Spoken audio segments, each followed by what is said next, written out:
أشهد أن لا إله إلا الله.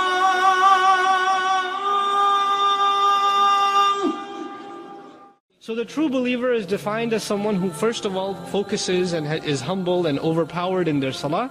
And second, that they have this characteristic of being almost allergic, you could say, to any situation of al-laghu. Now, practically what that means is for you and me, a lot of times, we don't even realize that we're engaging in such activity. Small talk, unnecessary, just cracking jokes here and there. Now, making a joke here and there is okay, but if you're spending a half hour talking about just nothing, just hanging out, chilling, right? Now, you could argue, well, I'm not doing anything haram, I'm just hanging out with my friends, and we're just going out for some sandwiches, but that whole entire trip and that whole entire hangout session has no benefit in deen or dunya, except the food, then this was laghu. So you even use that opportunity to be among friends, to spend time with each other, to actually refrain from, wasteful speech that has no benefit whatsoever. A lot of times people are involved in different industries. Like for example, there are people that are all programmers, and they kind of naturally tend to have programmer friends. And accountants have accountant friends, because they're in the same industry. Doctors have medical student friends, right? And it happens, business people have business friends. And it just, we form these professional acquaintances. And what happens is when you're sitting together in lunch break, what are you talking about if you're a techie? You're talking about the new software release that just came out, or the new version of what language just came out, or how the standards are changing and the protocols are changing, or the job market is hot over there and soft over here and stuff like that. Right? That's your entire half hour spent talking about that.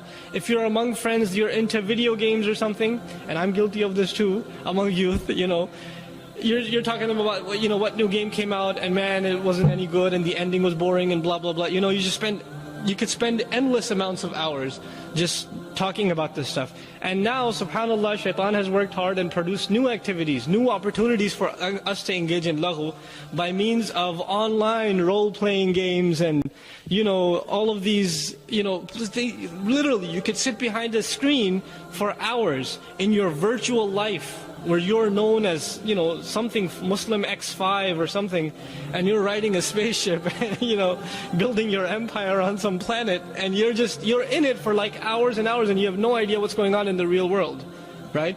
And this is happening. This is very, very real. Youth are involved in this kind of stuff all the time. And now there's, other opportunities for laghu, like Facebook or MySpace.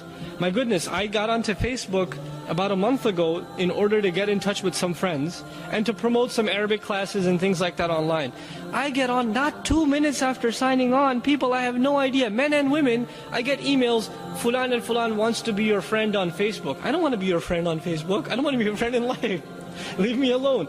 But teenagers are on these things with different screen names, not their real names. And they're on there and they have these double lives where they're getting to meet boys and girls, and all kinds of crazy stuff is going on in the Muslim living room, in their bedroom, because the computer's sitting there. So we've given them opportunities for al-laghu. We've given them such opportunities. So one has to really, if you want to practically tackle this issue, we don't talk about the ayat of Qur'an in a vacuum when they say the believer stays away from al-laghu. We have to address what are the forms of al-laghu, the attacks of Shaitan by which he indulges the believer in wasting their time in our times. What are his attacks? If we don't understand his attacks, we can't defend against them. So what are the attacks in our times? It's the profuse use of the internet. It's the addiction to YouTube. What's the top video today? Right? What came out? And then, there's this addiction to television, of TV series. Oh my God, what's going to happen in the next episode? And you can't wait, and you're discussing it with your coworkers because it's the season finale or the season premiere or something. And it's ridiculous. I mean, this culture it's been so exaggerated. A few years, maybe 10 years ago, it was about sports, playoffs and things like that. They used to be a big deal in media culture. Nowadays, when I was way back, 4 or 5 years ago when I was in corporate, people used to watch, I think it was Survivor. And my coworkers, all non-Muslims, that's all they could talk about. Man, did you see Survivor last night? And one's like, man, no, I got stuck in traffic. I can't believe it. Did you record it for me? And this is their whole life. Is, these shows and these entertainment forums, and they're just addicted to them. Their entire lives are spent around them. And then it's incredible because there's such zombies. Muslims fall into this trap too. We become such zombies, then we end up buying their t-shirts and their paraphernalia, and the action figures, and our kids want their video games. Spider-Man came out, you want to get a Spider-Man video game, and then Spider-Man action figure and a Spider-Man t-shirt, and it just keeps going and going and going, right? But there's this entire web of a trap that we've put our youth into. Where does it all begin though? What's the root of it? The root of it is a careless exposure to media.